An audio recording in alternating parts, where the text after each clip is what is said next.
Hola, ya estamos en línea. Ok. Bueno, son las 8 en punto. Buenas noches a todos. Bienvenidos. Una vez más, estamos en nuestras charlas de viernes de Bucom. Y hoy pues tenemos el gusto y el honor, y bueno, para mí particularmente es muy importante. Tenemos al maestro Carlos Candelaria Silva. Él, bueno, formó mucho tiempo parte del equipo de buceo de la Facultad de Ciencias y pues bueno, él fue mi instructor, entonces eso yo lo aprecio muchísimo por eso, pero además también fue un gran compañero y es una persona que me ha marcado mucho en la manera de ver la vida. Creo que todos los que conocemos a Carlos sabemos que particularmente tiene una manera muy particular de ver la vida y es una manera que a mucha gente nos gusta, ¿no?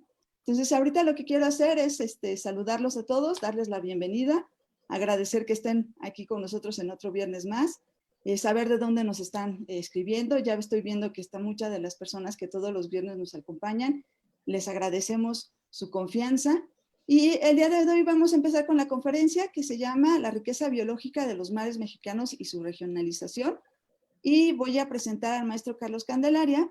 Él es maestro en ciencias y candidato a doctor con especialidad en florística y ecología de macroalgas marinas y además en la conservación de la biodiversidad marina. Es técnico académico y profesor de asignatura en la Facultad de Ciencias y en la Escuela Nacional de Estudios Superiores ENES de la Unidad Morelia de la UNAM con una antigüedad de 38 años, casi nada, aunque se ve muy bien la verdad. Coordinador de vinculación de la Unidad Multidisciplinaria de Docencia e Investigación de la ENES Morelia. Ha impartido 48 cursos a nivel licenciatura, 12 de posgrados, ha dirigido 9 servicios sociales y 5 tesis de licenciatura. Además, ha sido sinodal y jurado de 49 exámenes de licenciatura y 4 de maestría. Y bueno, ha impartido cerca de 54 cursos de actualización y capacitación. Ha participado en diferentes proyectos de investigación institucionales, 10 publicaciones de investigación, 4 de docencias y de difusión. Es responsable académico del portal web sobre biodiversidad marina de la zona de Zihuatanejo y el Pacífico. Ha dado aproximadamente 71 ponencias presentadas en foros académicos nacionales e internacionales, 66 conferencias y pláticas, participación en 14 exposiciones educativas, 24 exposiciones fotográficas, 2 programas de televisión, 25 radiofónicos y un documental. Y además, pues ya lo decía yo, es instructor de buceo 3 estrellas FEMAS, con 19 años de experiencia docente, impartiendo cursos básicos, intermedios y avanzados en el equipo de buceo de la Facultad de Ciencias, UNAM. Ha impulsado el desarrollo de un programa académico de buceo científico y es instructor de buceo científico de FEMAS. Es uno de los primeros instructores de buceo científico, así que también eso es muy importante. Ha sido responsable del diseño e implementación de lo que ahora conocemos como Diplomado de Buceo Científico en colaboración con la Secretaría de Educación Abierta y Continua. Y además es un entusiasta muy fuerte en la divulgación de la ciencia, en acercar a las personas a que conozcan los recursos marinos y a que se emocionen con este mundo. Él ha buceado hace muchísimos años, ha pasado muchas generaciones con él y creo que todos hemos aprendido que la pasión que tiene Carlos por lo que enseña y por lo que hace, pues es una pasión que queremos tener todos, incluso más allá de cualquier cosa. Carlitos, bienvenido. Muchas gracias por estar con nosotros. No, pues al contrario, agradecerte tus amables consideraciones hacia mí. La verdad es que yo estoy muy emocionado, pero particularmente me siento privilegiado de poder compartir con ustedes y poder colaborar con mucho entusiasmo pues en estos temas, ¿no? En donde se conjuga, digamos, un poco lo que es una de mis pasiones, que es precisamente el buceo, y por otro lado, otra pasión que es quizás más allá de eso es la biología, ¿no? Y la biología y todo lo que tiene que ver con la biología. El conocimiento de la biología y finalmente cómo este conocimiento me ha enriquecido mi visión del mundo y me ha posibilitado tratar de entender muchos de los fenómenos que ocurren actualmente en el planeta y muchas de las problemáticas a las cuales nos estamos enfrentando. Esta plática yo se la comenté a Normita porque me parece que es muy importante y está, prácticamente está enfocada hacia los buzos. Eso no quiere decir que las otras personas no puedan participar de esto, pero sí está, digamos, orientada a esta visión o a esta percepción que han desarrollado las personas que han tenido la oportunidad de bucear. Y yo vuelvo a insistir, y es algo que todas las veces que tengo la oportunidad de decirle a mis alumnos, aunque no sea un curso de buceo, aprendan a bucear, porque eso les va a dar la posibilidad de conocer otra faceta de lo que es nuestro planeta, ¿no? Y esto también nos abre el horizonte y nos permite realmente, de alguna forma, pues ubicarnos, ¿no? Tal como somos, como parte de toda esta maravillosa biodiversidad. Entonces, lo que yo les voy a platicar tiene que ver un poco con lo que ustedes ya conocen, pero que de alguna forma en ocasiones no nos hemos puesto a meditar, no nos hemos puesto a pensar de por qué ocurren estas diferencias, ¿no? La plática está intitulada La riqueza biológica de los mares mexicanos y su regionalización, y vamos a ver a detalle cada uno de estos.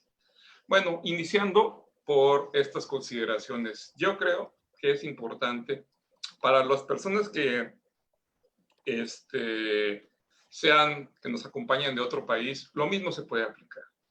Yo creo que en ocasiones nosotros somos muy regionalistas o muy localistas, pues porque, bueno, somos parte de un país, pero finalmente a lo que nos estamos haciendo referencia es algo más general que tiene que ver pues con todo el planeta, ¿no? Con todo el mundo. Realmente tener la posibilidad de conocer todo el mundo, pues nos da una visión amplia. Bueno, pero en este caso me voy a dirigir un poquito más a lo que es México. Y bueno, en este caso, pues voy a tratar de reconocer algunas de las cualidades que tiene este maravilloso y extraordinario país, ¿no? Entonces, México realmente es un país biodiverso, eso ya lo sabemos, eso nos lo han comentado, hemos podido irlo constatando desde hace mucho tiempo. Ha habido muchas instituciones a nivel nacional que de alguna manera se han dedicado a esto, como la CONAVIO, por ejemplo. Y a partir de todo ese conocimiento, reconocemos que México realmente es un país que tiene una extraordinaria biodiversidad, ¿sí? Y esa biodiversidad se expresa tanto en el ámbito terrestre como en el ámbito marino, ¿no?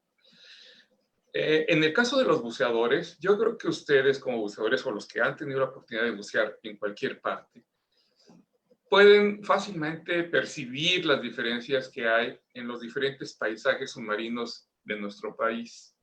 Yo estoy seguro que aquellos que han podido bucear, por ejemplo, en Veracruz, en el maravilloso puerto de Veracruz, o más arriba en el arrecife Lobos, o más abajo en los diferentes cayos, arrecife Lacranes, o en los maravillosos arrecifes del Caribe mexicano, se habrán dado cuenta que hay cosas que son más o menos semejantes, que comparten, digamos, elementos o la flora y fauna que es más o menos similar, pero hay otras cosas o otros aspectos que nos hacen sentir, dicen, no, aquí hay algo de diferente, ¿no?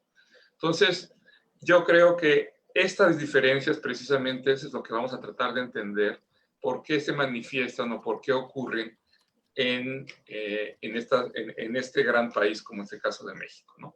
Ahora, si nosotros hemos tenido la oportunidad de bucear en la parte en el Atlántico, ya sea en el Golfo o en el Caribe mexicano, y a su vez también hemos tenido la oportunidad de bucear en el Pacífico, pues ahí constatamos más establecimos estos contrastes, ¿no? O sea, realmente bucear en el Pacífico mexicano es totalmente diferente que bucear en el Golfo de México o en el Caribe mexicano, ¿no?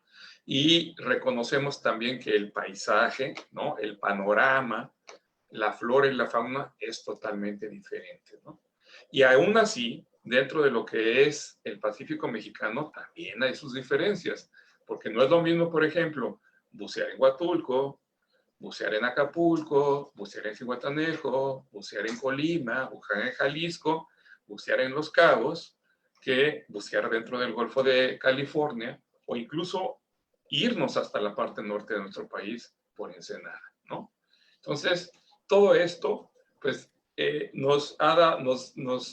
alguna manera se refleja, digamos, en todo lo que, en todo este escenario biológico al cual nosotros hemos tenido la oportunidad de conocer, ¿de acuerdo?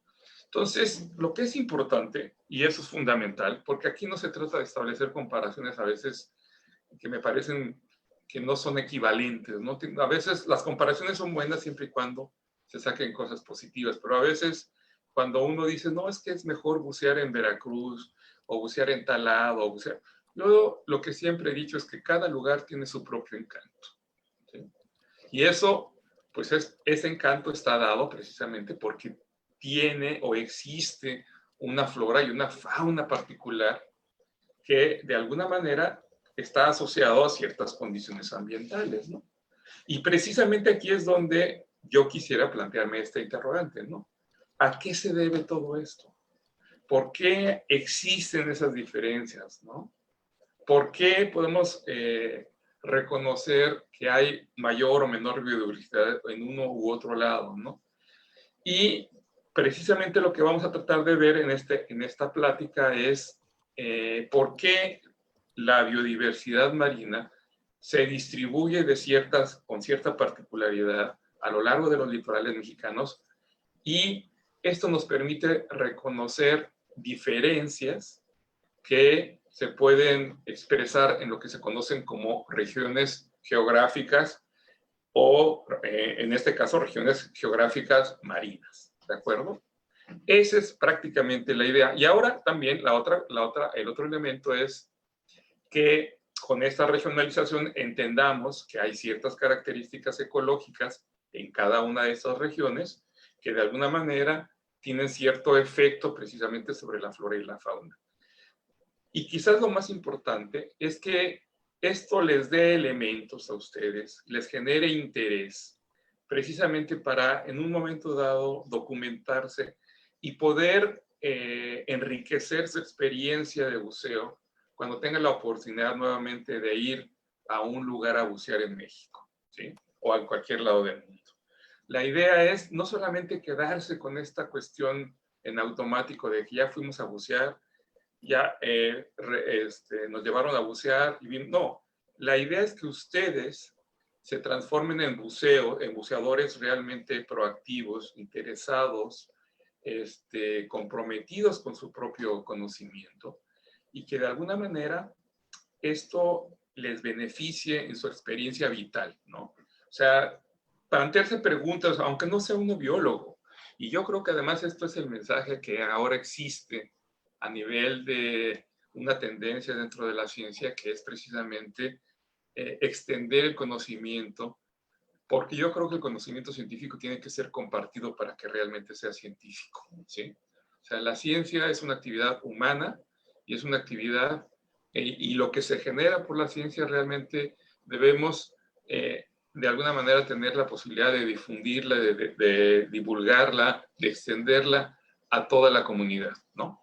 Y eso es lo que se trata, porque yo creo que ahora en adelante muchos de los problemas que vamos a enfrentar se tienen que enfrentar desde lo que se llama la sociedad del conocimiento, y la sociedad del conocimiento finalmente se trata de que seamos una sociedad crítica, una sociedad conocedora y una sociedad responsable, ¿no? Finalmente el conocimiento nos da elementos para poder conservar las cosas de mejor manera.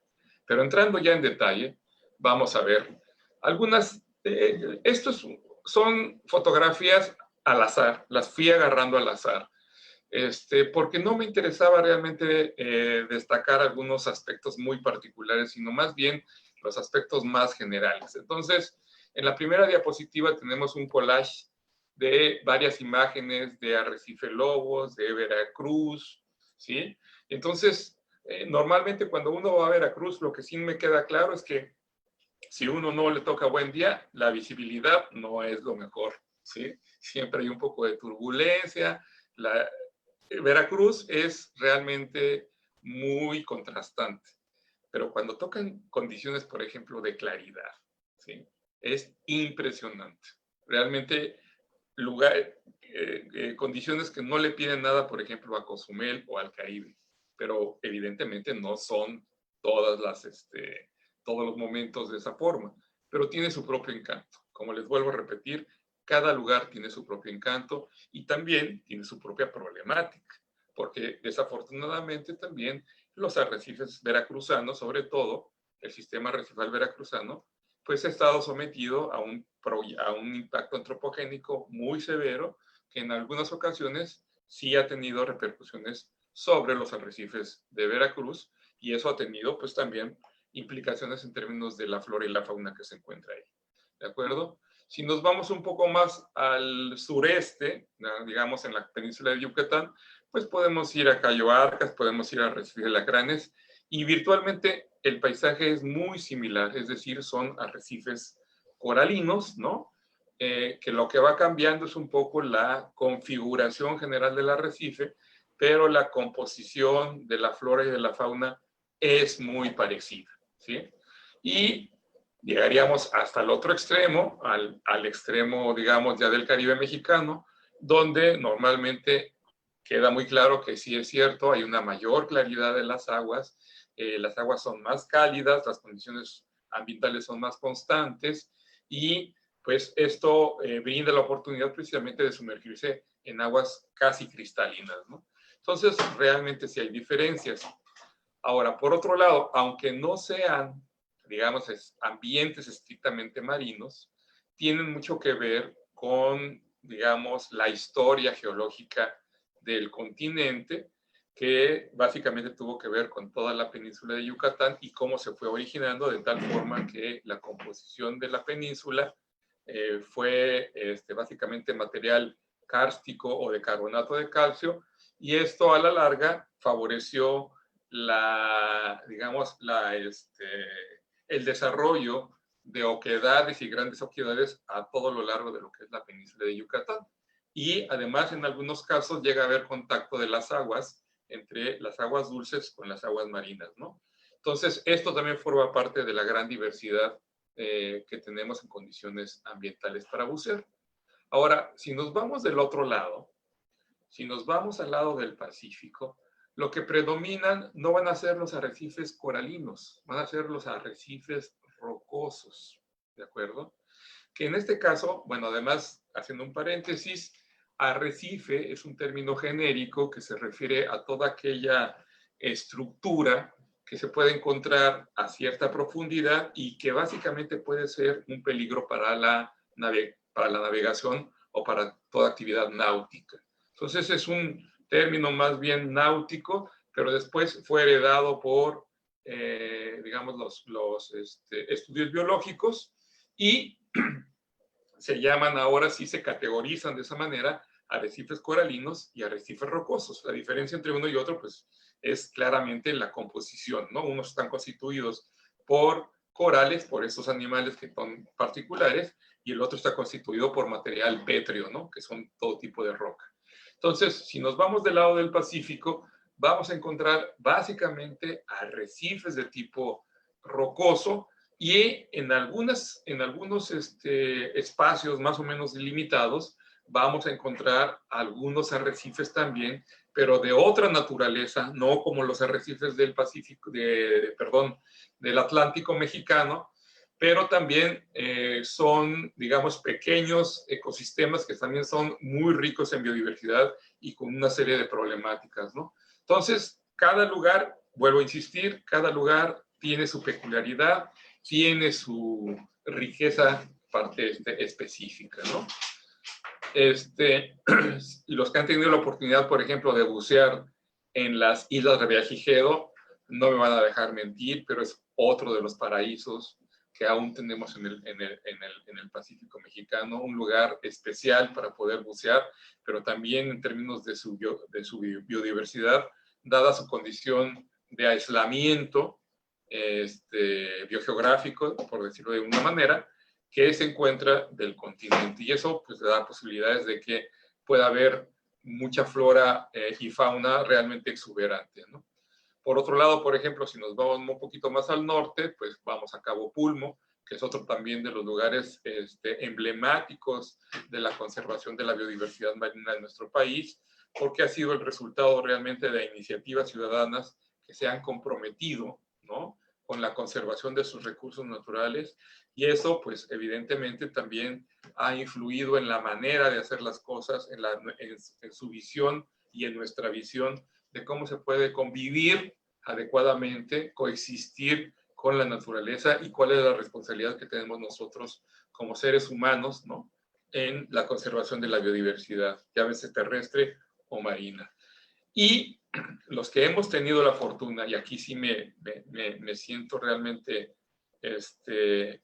orgulloso de haberlo podido hacer, es si uno ha tenido la oportunidad de ir más al norte, a Ensenada, realmente es otro planeta. Es bucear en los famosos bosques de kelps o bosques de macroalgas, en donde realmente las condiciones son totalmente diferentes. El agua es de alguna manera fría, ¿no? Evidentemente ahí no se puede bucear sin neopreno, incluso neopreno grueso o incluso traje seco, pero realmente el espectáculo es algo maravilloso, ¿no? Es como si uno estuviera auténticamente embebido dentro de un gran bosque tropical y prácticamente la estructura de la comunidad, o lo que se conoce como la configuración o la conformación de las especies, adopta patrones muy similares a los bosques terrestres.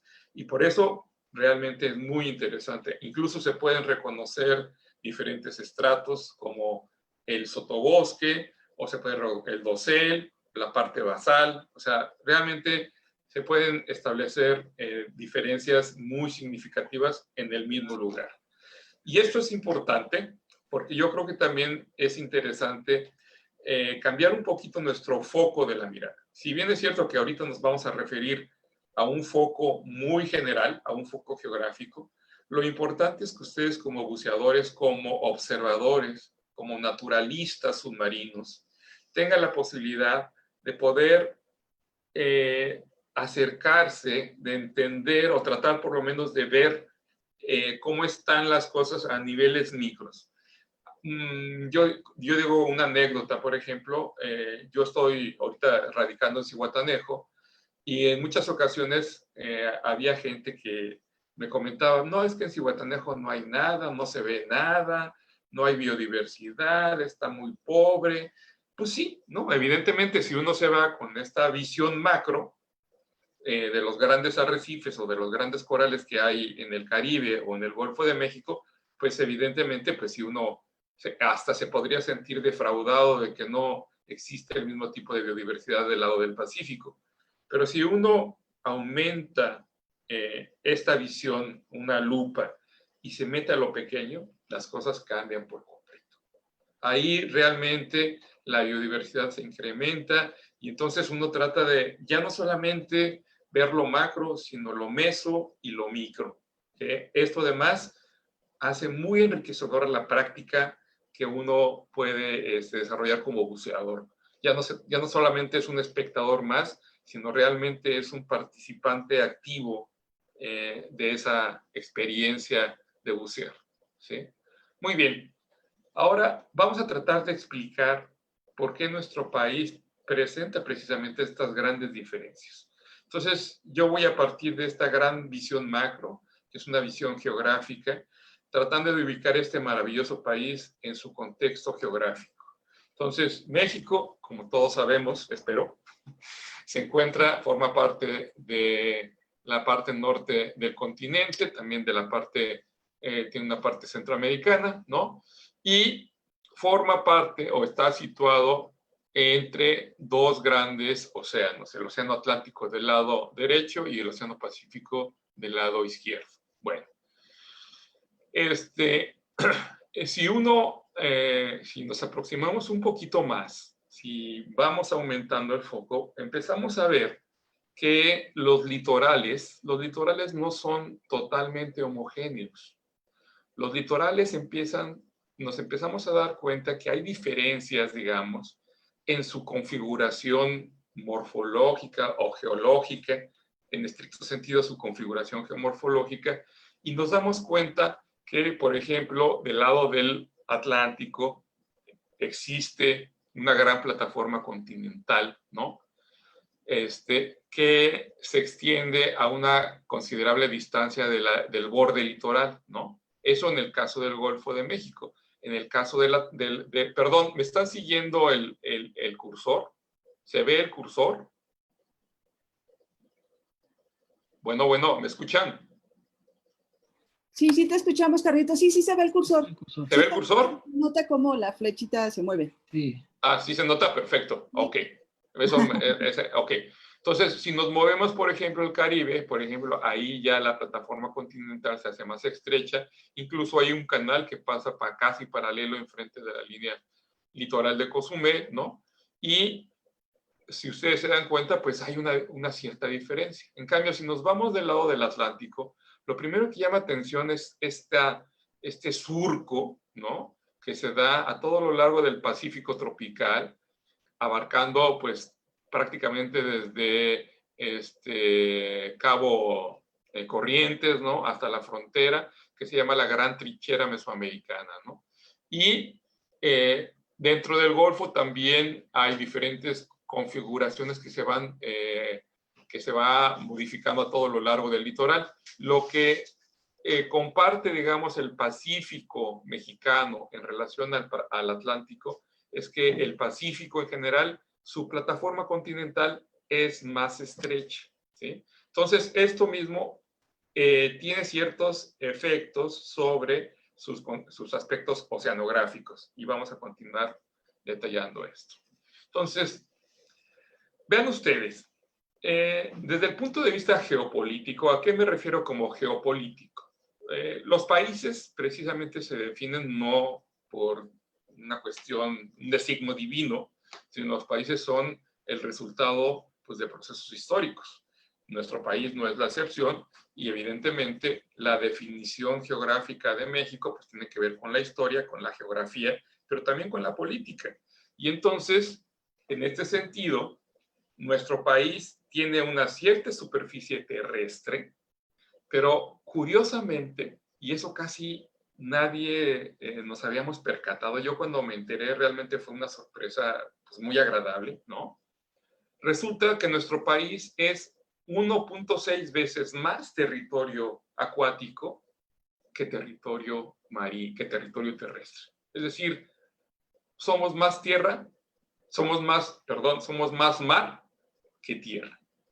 ¿De acuerdo? Voy a pasar y una siguiente diapositiva y me voy a regresar. Vean ustedes, este es un esquema donde se presenta en color azul, azul cielo, un poco, bueno, el azul más fuerte, lo que se conoce como la zona económica exclusiva de México. O sea, todo esto, en teoría, serían los límites de nuestro país. Y esto está definido precisamente por acuerdos internacionales. Obviamente no vamos a hacer lo mismo que quiere hacer Trump, de poner vallas para separar los límites de un país con respecto al otro, ¿no? Pero vean ustedes, entonces, si tomamos en cuenta esta situación, la superficie marina abarca 2.946.000 kilómetros cuadrados de superficie. En cambio, el territorio continental, es decir, el territorio terrestre, ocupa 2 millones de kilómetros cuadrados. Entonces, vean ustedes, hagan la comparación entre casi 3 millones de kilómetros cuadrados contra 2 kilómetros cuadrados. Entonces, tenemos más mar que tierra. ¿Sí? Me regreso tantito. Y es uno de los países con mayor extensión litoral, tanto en el Océano Atlántico como el Pacífico. En total tenemos 11.000 kilómetros de costa, es decir, si agarramos un lápiz y nos vamos por toda la orilla de la Baja California, entramos al Golfo, le damos la vuelta, nos seguimos al Pacífico tropical y llegamos hasta Guatemala, vamos a tener cierta cantidad de kilómetros, y lo mismo desde el Río Bravo hasta la frontera con Belice, ¿de acuerdo? Combinado los dos, son 11.000 kilómetros de litoral. Bastante considerable, tomando en cuenta el tamaño del país, ¿no? Y una de las cosas interesantísimas es que es el único país en el mundo que tiene su propio mar exclusivo. El Golfo de California, el Mar de Cortés o su otra denominación, el Mar Bermejo. Ahí se los dejo de tarea para los que tienen interés en la geografía. Y ahora, por ejemplo, en el caso del Caribe mexicano, ¿no? Tenemos también, digamos, la fortuna de compartir junto con Belice, Guatemala y Honduras el segundo sistema arrecifal más grande del mundo. El primer arrecifal es la Gran Barrera Australiana, que mide casi 2.000 kilómetros de longitud, y en el caso del Caribe mexicano está aproximadamente, si no me equivoco, como en 1.200 kilómetros de longitud. Entonces es la segunda barrera arrecifal más grande del planeta y México forma parte de ella. Entonces, bueno, aquí nada más para constatar lo que les había comentado de la plataforma continental. La plataforma continental es un azul más claro. Vean ustedes que en el caso del Golfo de México y sobre todo en la parte que corresponde a Yucatán y a Campeche, pues es relativamente ancha en comparación con la plataforma continental que tenemos en el Pacífico, sobre todo tropical, aun cuando amplía un poco en la parte norte del Golfo y en el extremo occidental de la península de Baja California. ¿De acuerdo? Vean ustedes esta imagen, es una recreación que hizo la CONAVIO, donde se ve la configuración geomorfológica del país, y esto precisamente nos permite entender estas diferencias que hay en el relieve de los dos litorales. Si se dan cuenta, bueno, aquí están las dos, la Sierra Madre Oriental y la Sierra Madre Occidental, la Sierra Madre del Sur, el nudo mixteco y ya no me acuerdo cómo se llama la que va para abajo. Pero ven ustedes cómo es que la geomorfología también terrestre tiene que ver con las condiciones, digamos, de cada uno de los litorales, ¿no? Y de hecho, por ejemplo, esa es una de las explicaciones que se manejan para, de alguna forma, hipotetizar que no hay arrecifes coralinos desarrollados en la parte, en el Pacífico mexicano, porque la plataforma continental es muy estrecha, ¿de acuerdo? En cambio, dado las características de estas condiciones de este lado, pues se pudo haber desarrollado de manera más favorable estos ecosistemas. Ok, entonces nada más para redondear un poco la idea, vean ustedes, el Océano Pacífico se extiende por 8.475 kilómetros, todo es esto, y lo que es importante es el rango latitudinal. Esto, evidentemente, este rango latitudinal pues tiene implicaciones pues en las cuestiones climatológicas del país, ¿no? ¿Por qué? Porque, bueno, pues hacia el norte son, en el caso de las aguas, son temperaturas mucho más frías, mucho más templadas, y en cambio hacia el sur, pues son más cálidas, ¿no? En el caso del Golfo de México también van a depender de algunas características, pero en general la temperatura media es un poquito más alta que la del Pacífico y el Caribe mexicano no se diga, ¿de acuerdo? En el caso del Atlántico la extensión es un poco menor, pero fíjense ustedes, en el caso del Pacífico casi se duplica un poco más por esta característica del Golfo de California, ¿sí? O sea, este gran pliegue, porque aquí prácticamente estamos triplicando la misma distancia, ¿sí? O sea, de este lado y del lado continental, ¿de acuerdo? Bueno, entonces, ahora sí, vamos a tratar de explicar un poquito ya por qué es que México tiene estas diferencias tan notorias, ¿no? Entonces, por un lado, es esta situación geográfica en los dos frentes costeros, las condiciones fisiográficas que tienen que ver en parte con el relieve, resulta precisamente en un litoral que tiene una gran heterogeneidad ambiental, es distinto, ¿no? Y una de las cosas interesantes es esta confluencia de procesos oceanográficos, geológicos y climáticos, ¿no? Por otro lado, por ejemplo, en el caso de los procesos oceanográficos, una de las cosas, de los fenómenos más interesantes son las corrientes marinas. Y las corrientes marinas en ese sentido, pero no voy a regresarme, en este caso, pues varían. En el caso del Pacífico mexicano, prácticamente tenemos dos grandes sistemas de corrientes. La corriente del Golfo, que baja desde California y recorre toda la Baja California más o menos hasta lo que es el Golfo de Tehuantepec, dependiendo de la época del año, y a este se le llama precisamente la corriente de California, y por otro lado tenemos una corriente cálida que sube desde Centroamérica, siguiendo el borde costero, y se le llama por lo tanto la corriente costanera o costera de Costa Rica.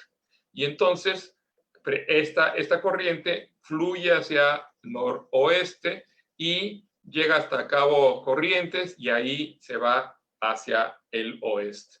Entonces, este flujo y esta mezcla de corrientes es lo que favorece también precisamente estas características particulares de la flora y fauna que existen en ambas zonas, tanto en el lado norte de California como en la parte tropical de México.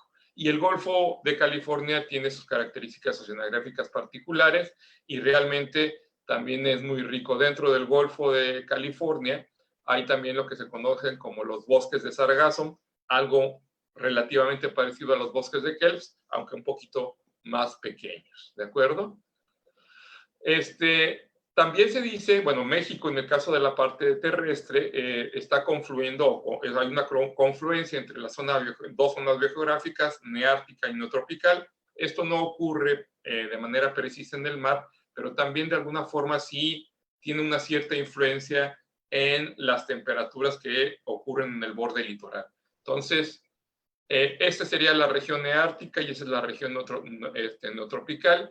Y en el caso de la parte terrestre es una de las causas que se le atribuyen precisamente a la gran biodiversidad terrestre que tenemos. En el caso de las condiciones marinas, no se puede aplicar de manera directa, pero como comentaba, sí tiene que ver de forma general en términos de las temperaturas que se encuentran en los litorales hacia la parte norte y hacia la parte sur, lo que de alguna manera también podría explicar la diferencia entre los paisajes submarinos que observamos.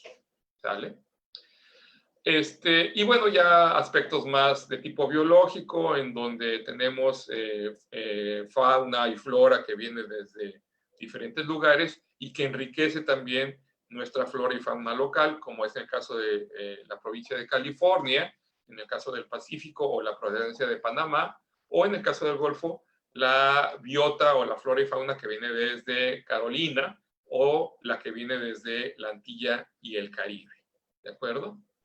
Muy bien. Entonces, vean ustedes, nada más aquí para presentarles un poco la distribución de los arrecifes coralinos en México, ¿no? Entonces, tenemos por un lado las zonas, dos grandes áreas dentro del Golfo de México, aunque ya recientemente se ha encontrado que no solamente son esas dos grandes áreas, sino se conoce como un corredor biológico que existe realmente sería un conjunto de arrecifes a todo lo largo del borde continental de Veracruz, ¿sí? La zona de los Cayos, arriba de Campeche y Yucatán, ¿no? Donde está Cayo Arcas, donde está arrecife Alacranes, y por otro lado lo que sería el sistema arrecifal mesoamericano que corresponde con el Caribe mexicano. Ahora, por el lado del Pacífico, bueno, tenemos zonas arrecifales, como yo les comentaba, son comunidades arrecifales más pequeñas, en todo lo que sería la Baja Sur, ¿no? Sobre todo en la zona de Cabo Pulmo, y tenemos arrecifes también coralinos en toda la parte continental, como puede ser Nayarit, como pueden ser las Islas Marías, como pueden ser incluso las Islas de Revillagigedo, y tenemos algunos ejemplos muy notorios a todo lo largo del Pacífico tropical, tanto en Colima, como en Jalisco, como en Michoacán, en el propio Guerrero, en Zihuatanejo tenemos algunos arrecifes coralinos, y en la parte de Huatulco. ¿De acuerdo? Muy bien. Bueno, todo esto se traduce en términos regionales, en que podemos reconocer que México está conformado por 5 grandes regiones geográficas marinas, ¿sí? Y cada una de ellas con su fauna y flora peculiar, ¿no? Entonces, ya nos hemos referido a las diferencias entre cada una de ellas, pero esto ya es resultado de un análisis más fino, donde se establecen comparaciones, por ejemplo, entre cuál es el parecido entre una zona y la otra, qué especies comparten, qué especies son diferentes, y con base en eso se pueden precisamente establecer una regionalización del espacio geográfico. Y en este caso, al espacio geográfico que nos estamos refiriendo, pues es el espacio marino. De tal forma entonces que México está configurado desde el punto de vista regional marino por 5 grandes regiones. El Caribe mexicano, del lado del Atlántico, el Caribe mexicano, caracterizado particularmente por su gran barrera arrecifal. Aquí lo que tipifica a los arrecifes es que es un arrecife tipo barrera, ¿no? Que tiene una cierta peculiaridad en términos de su relación con el litoral. Y por otro lado, los arrecifes, el Golfo de México, que está caracterizado más bien por arrecifes tipo plataforma, que son arrecifes que surgen desde el fondo del mar hacia arriba, creando, digamos, grandes montículos o parecidos a cerros sumergidos, ¿no? Como en los casos de los arrecifes de veracruzanos, en donde incluso podemos reconocer una parte de Barlovento, una parte de Sotavento, unas partes laterales, ¿no? Una laguna arrecifal en el centro. Todo esto, digamos, definiendo una cierta particularidad biológica dentro del Golfo de México. Y en el caso del Pacífico mexicano, reconocemos también que acá predominan básicamente los arrecifes rocosos a todo lo largo del litoral, pero en el caso del Pacífico tropical existe también la presencia de algunos arrecifes coralinos, digamos, comunidades arrecifales más pequeñitas, ¿no? En toda esta zona. También dentro del Golfo, el Golfo se caracteriza también por la presencia de los bosques de sargazo, entre otros, y en el caso del Pacífico tropical sigue habiendo también arrecifes rocosos, pero en este caso combinado con todo lo que serían los bosques de kelps que aproximadamente llegan hasta esta latitud. Ahorita no recuerdo con precisión el número, pero abarca toda esta área, los bosques de kelps o bosques de macroalgas.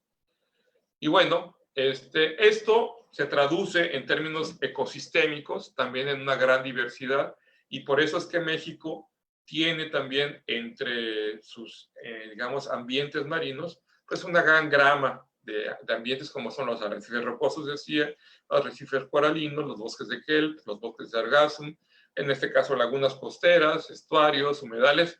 No hablé de manglares, pero también tendría que haber hablado de manglares, aun cuando no son lugares estrictamente para bucear, también hay manglares en donde se pueden bucear y también dependen mucho de las características. No son los mismos los manglares del lado del Atlántico que los manglares del lado del Pacífico, pero México también es un país muy rico en manglares que se encuentran en ambas costas. Y también tenemos praderas de pastos marinos que están en ocasiones asociados a los arrecifes coralinos, o en ocasiones pueden estar asociados a extensiones arenosas por sí mismas, ¿no? Y otro tipo de ambiente que es muy interesante, un tipo de ecosistema, es lo que se conoce como mantos de rodolitos. Entonces, los mantos de rodolitos son estructuras muy interesantes que muy poca gente a veces se ha percatado de estos ecosistemas, y sobre todo en los arrecifes coralinos en la parte baja donde termina propiamente el arrecife, en lo que sería ya la planicie, en ocasiones se llegan a encontrar como pequeños fragmentos de coral o pequeñas rocas sueltas, las cuales están rodeadas de coralinas costrosas, son unas especies de macroalgas, y todas estas combinaciones hacen realmente un ambiente, un ecosistema muy rico, particularmente en términos de la flora y la fauna que ahí se habita. Y por último, quiero presentarles una tablita, que es una tabla que, bueno, también voy a hacerles un comercial. Yo les sugiero, digamos, como una costumbre para todos los buceadores, documentense, Y uno de los lugares o uno de los sitios que es realmente un sitio extraordinario, porque además corresponde a una institución mexicana realmente de renombre a nivel internacional, que es la CONABIO, que es la Comisión Nacional del Uso y la Conservación de la Biodiversidad. Entren a la CONABIO, ahí van a encontrar mucha más información acerca de los mares mexicanos, todo lo que se está haciendo en términos de investigación, el tipo de ecosistemas que hay, el tipo de flora, el tipo de fauna, y también iniciativas de tipo de ciencia ciudadana, en la cual ustedes también podrían participar en un momento dado para documentar esta gran biodiversidad que tenemos en el país. Esta tabla es nada más a título así descriptivo, un poco sacado de la información que se tiene en la CONABIO, y en términos, por ejemplo, del número de registros que se tiene en términos de las especies que están en nuestro país, ¿no? Entonces, por ejemplo, en el caso de las algas o macroalgas, hay 800 más de 800 algas. En el caso de Nelly, 2.600, de aves, 5.800, y así por el estilo, ¿no? Nidarios, que son los que corresponden a las corales, tenemos 91 especies. Vean la cantidad de crustáceos, más de 1.850 especies. De equinodermos, yo estoy casi seguro que estos datos seguramente ya se han modificado y probablemente ya han variado mucho, pero es indicativo más o menos de cuál es la biodiversidad que tenemos marina que tenemos en nuestro país, ¿no? Y aquí es donde vemos también que pues hay grupos muy conocidos, por ejemplo, como los pogonóforos, ¿no? O sea, ahí averígüenle, ¿no? O los ecúridos, o los tenóforos, por ejemplo, ¿no? Pero esto no significa que no podamos registrar más de estas especies. Y bueno, creo que ya con esto me termino y damos paso a las preguntas para poder hacer más interactiva esta relación, hacerlo más rico. Gracias. Muchas gracias, Carlitos. ¿Cómo me salgo? Dale, si quieres, hasta arriba. Dice, usted está viendo la pantalla de Carlitos. Deja ver. Sí, ¿me oyes? Listo, exacto. Ya estás. Muchas gracias. Gracias, gracias. Pues vamos a pasar por las preguntas. Bueno, no sé cuántos mensajes te están dejando todo mundo. Muchísimos mensajes de saludos, lo que siempre me da mucho gusto. Tenemos mensajes de saludos de, bueno, Javier, el doctor Javier, hola, saludos a todos. José Alfredo Jiménez, desde el estado de Hidalgo. De Yanira Muñoz, desde Santa Marta, Colombia. Debra Bolov, de buenas tardes de Oakland, California, Estados Unidos, perdón. Helio, desde Santa Fe, Argentina. Julio César, desde Morelia, Michoacán. David nos manda saludos a ambos. David Salinas, gracias. Desde Mérida. Manuel Oseguera te manda muchos saludos y abrazos. Orlando nos ve desde Puerto Rico. Isael Victoria. Isael, qué gusto. Mira, Isael, qué gusto. Carlitos, un gusto escucharte. Elisa Serviré, saludos. María del Carmen Fernández, buenas noches. Saludos, Carlos fue mi instructor de buceo. Pati Candelaria, hola Pati. Hola hermano, te manda saludos. Sí. Antonio Linares, desde la Ciudad de México. Karma Chopel, te manda saludos. De Tere Gaspar, también. Gracias Tere, ¿qué tal? Mucho gusto. Reza, qué fotos tan bonitas. Borroso José, gracias por las cosas que se hacen. Desde aquí en España no se hace, están viéndonos desde España, Constantino Malpica, Gutiérrez Zamora, Veracruz. Margarita García, ¡ay, magos! Hola, ¿qué tal? Sergio Margarita, Díaz, un abrazo, beso. Y Sergio Díaz, saludos, Carlos, desde la CDM y el grupo de ficólogos de la FE Zaragoza. Mucho gusto también. Y bueno, ya las preguntas, Noemí Flores siempre nos hace estas preguntas y yo creo que muchas veces las he dado y creo que yo te la hice alguna vez, Carlos, es ¿en dónde se pueden realizar los mejores buceos? Yo vuelvo a insistir, yo creo que los mejores buceos dependen de muchas cosas, ¿no? Pero básicamente yo creo que lo que uno tiene que aprender es realmente a desarrollar una capacidad de asombro ante la naturaleza. Entonces, a veces me decían, por ejemplo, tratando de comparar las estacas, no sé si, bueno, aquellos que hayan tenido la oportunidad de bucear en las estacas, ¿no? Yo, cada vez que iba a las estacas, las disfrutaba, pero enormemente. Y si alguien me decía, ¿pero a poco puedes comparar las estacas con Cozumel? Pues no, no lo puedo comparar, no se trata de compararlo, se trata de reconocer cada uno de los lugares, cada uno de los sitios, las peculiaridades y las particularidades de cada uno de ellos, y precisamente que esa expresión de la naturaleza la podamos percibir, la podamos realmente interiorizar y que nos cause realmente un gozo existencial, por así decirlo. Y yo diría, no hay un lugar, o sea, el mundo es maravilloso, el mundo hay que disfrutarlo, la naturaleza hay que disfrutarla, el mar hay que disfrutarlo. Entonces yo digo que el mejor lugar para bucear es donde uno bucee, donde uno quiera bucear, desee bucear y, digamos, tenga los más elementos para poder entender esto. Y por eso, otra vez, yo creo que aquí lo que se trata es que nos transformemos en otro tipo de buceadores. Recientemente me empecé a leer, me topé con el concepto, ya lo había, en algún momento ya lo había vislumbrado, pero no me había adentrado, la sociedad del conocimiento. ¿Sí? ¿Qué significa esta sociedad del conocimiento? Esta sociedad, el desarrollo o el transitar a una sociedad del conocimiento es precisamente tener la posibilidad de tener una visión, yo diría, en parte, porque no tampoco es la única, científica del mundo. Es decir, tratar de entender por qué son las cosas, cómo son, cómo ocurren, cómo se dan, ¿no? Y eso es lo que enriquece nuestra interpretación de la propia naturaleza, ¿no? Entonces, esto nos va a hacer cada vez ciudadanos más conscientes, más conocedores, más responsables. Entonces, en un momento dado, pues entender el impacto que estamos teniendo sobre el medio ambiente y saber que nos corresponde también o que tenemos una responsabilidad de conservarlo. Entonces, el mejor lugar es donde uno bucee y donde uno elija bucear. El mejor lugar, además, ahorita es cualquier charco después de no bucear un ratote. Exacto, sí, también. Casi, casi. Bueno, muchas gracias, Carlitos. Te mandan igual otros muchos saludos. Sergio Díaz dice, entren a Naturalista MX para que puedan conocer. Correcto. David Torres nos pregunta, ¿hay bosques de kelp en México? Tenía idea de que con la extinción de las nutrias marinas de la zona de Baja California estaban en muy malas condiciones o extintos. Según yo, ya hay programas de conservación y de repoblamiento de nutrias.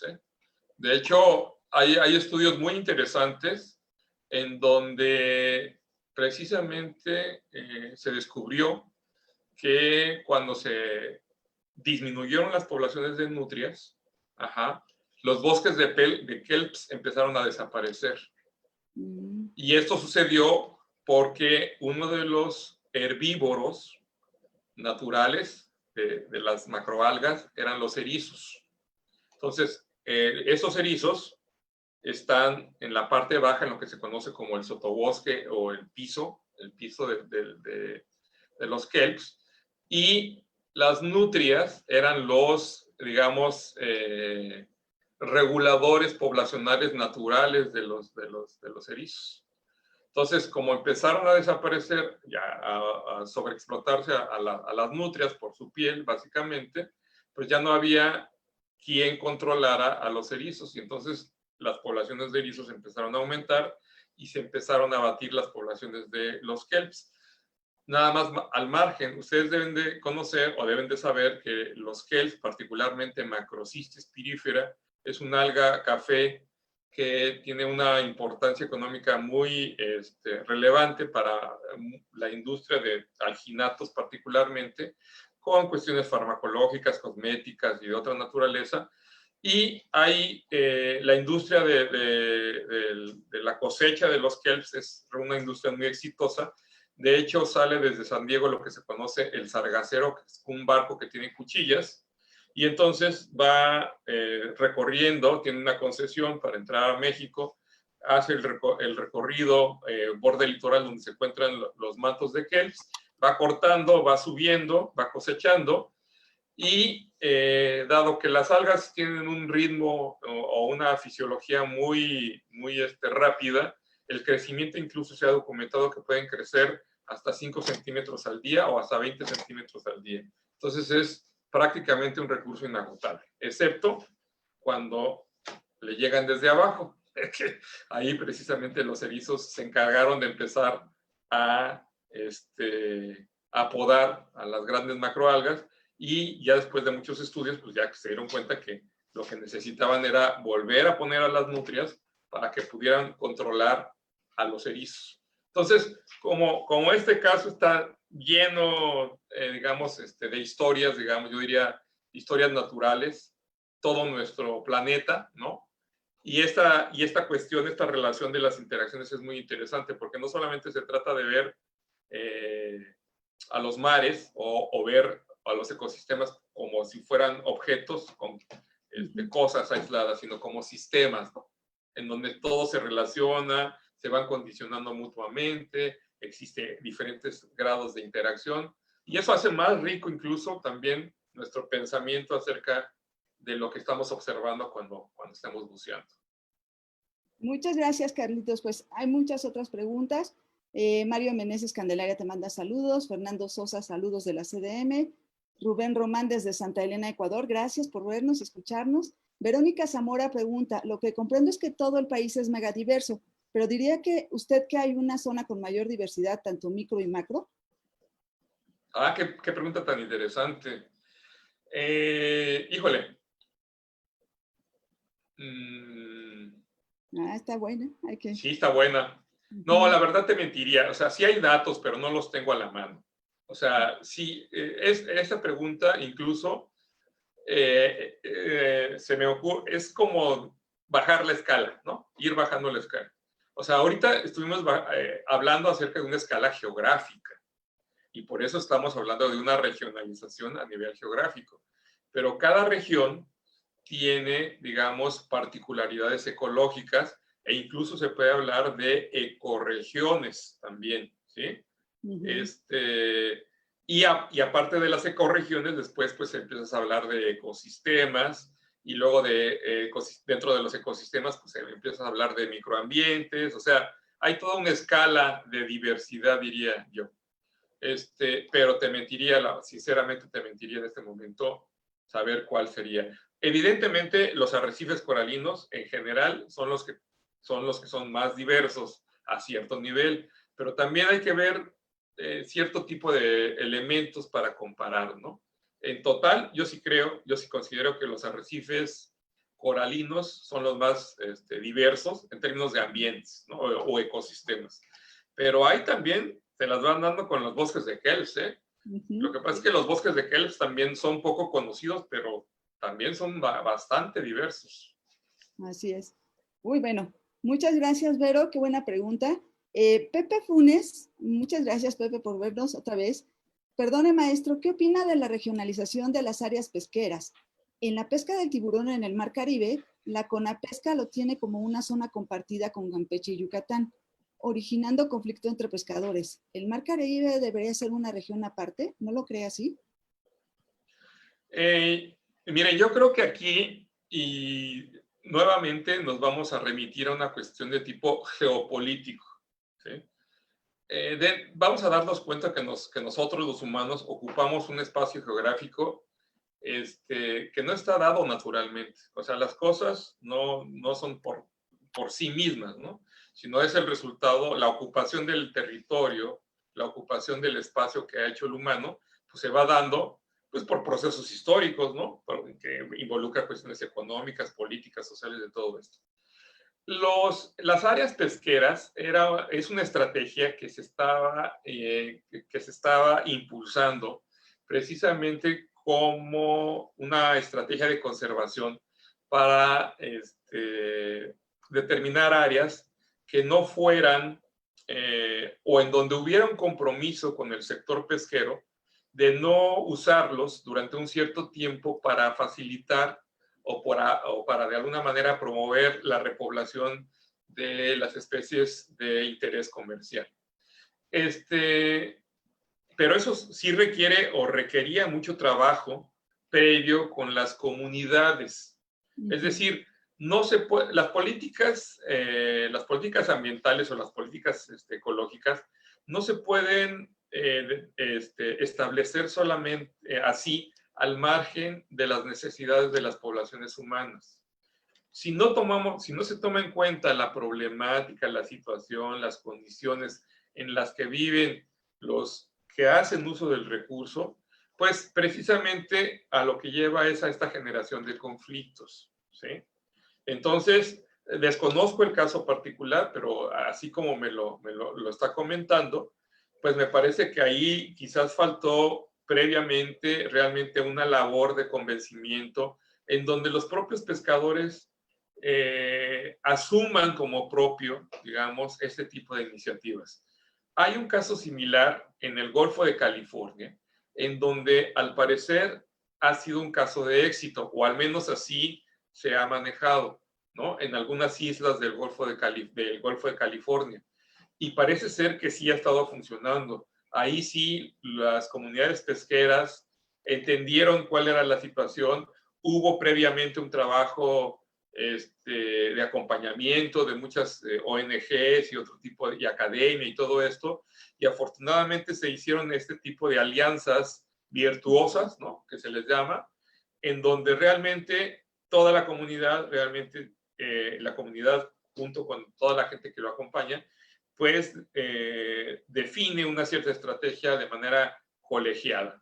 Y entonces, pues de esa manera se puede garantizar un relativo éxito, ¿no? Pues excelente. Bueno, terminamos normalmente a las 9. Le vamos a dar unos 3, 4 minutitos más. Sí, con mucho gusto. Ya sabes que yo no tengo sí, problema. Llegó Brian, te manda muchos saludos. Gracias. Y bueno, José Alfredo Jiménez dice, muy padre charla, gracias. ¿Cómo está actualmente la situación en los mares mexicanos en términos de microplásticos y otros contaminantes? ¿Hay investigaciones al respecto? Sí hay. Yo no es mi campo de especialidad, pero yo siento que se está transformando en un problema severo. Sinceramente, sí. Desafortunadamente, el problema de los plásticos no solamente es los plásticos, las bolsas como tales o todo lo que vemos, sino la degradación de todos estos elementos en partículas.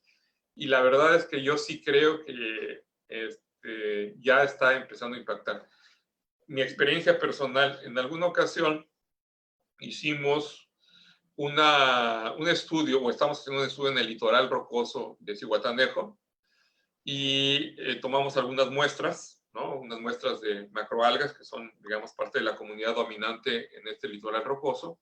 Las llevamos al laboratorio, estábamos viendo al microscopio con unos estudiantes y de repente me decía un estudiante, oiga maestro, ¿y este punto azul brillante qué es? Y yo dije, pues debe ser algún bicho raro, ¿no? Algún invertebrado raro, ¿no? Y ahí voy y dices, no, esto no parece ser vivo, ¿no? Pero ya empezamos a descubrir esas pequeñas en diferentes muestras, ¿no? O sea, ya estaban apareciendo. Posteriormente, en alguna ocasión, un colega, acá un ecólogo marino, acá también en Zihuatanejo, me pidió una red de plancton porque uno de sus estudiantes quería hacer un muestreo precisamente en la orilla del mar para ver si encontraba microplásticos.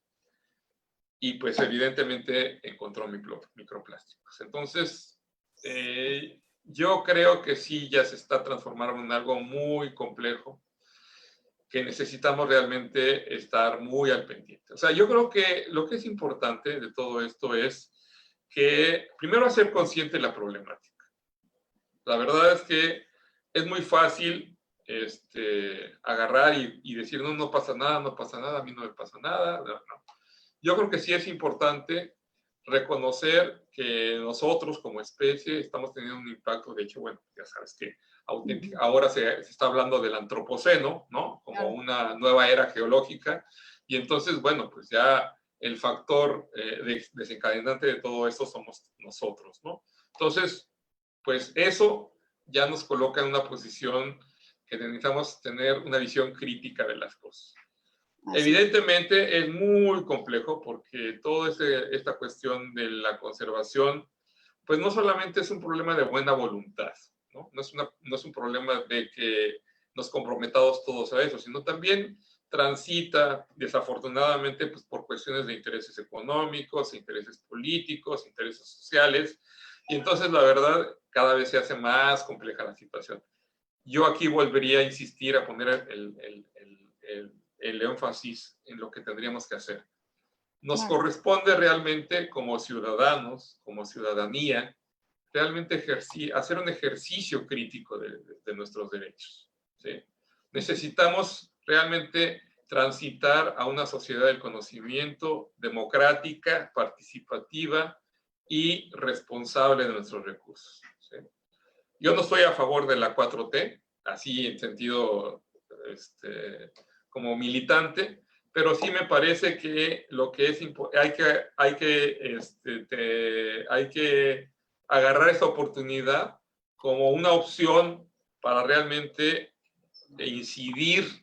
tratar de incidir los ciudadanos en la toma de las decisiones políticas o en las políticas ambientales, ¿no?